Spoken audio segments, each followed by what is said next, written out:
ជំរាបសួរបងប្អូនសូមស្វាគមន៍មកកាន់ Channel ទូថ្នមស្នេហ៍បាទហើយនេះគឺ YouTube សម្រាប់អណ្ដែងបង្លៀសទៅចូលសែនជ័យទូថ្មីត្រៀមរៀបចំធ្វើកសាងនៅពេលខាងមុខនេះហើយបាទ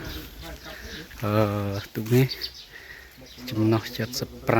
75ហើយជាងកសាងទូកគឺលោកហួសីហាហើយជាងកាសហើយនេះគឺជាសាច់ញាតិឈើសាច់ញាតិមូលបាទសាច់ញាតិមូលធំស្អាតវែងត្រង់ល្អបាទនេះស្អាតសាច់ឈើស្អាតខ្លាំង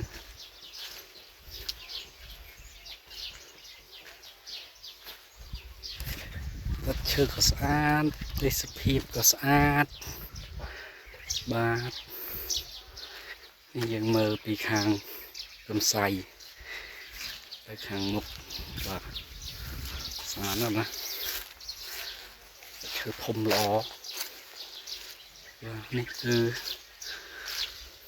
ពនាមទូកបាទ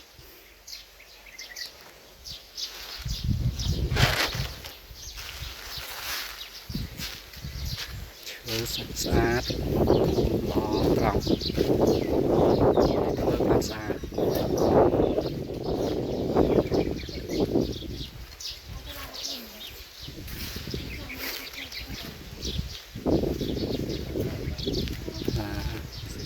្អាតណាស់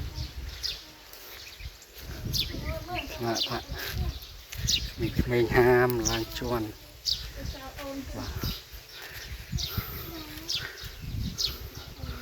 បាទសូមអរគុណសូមជម្រាបលា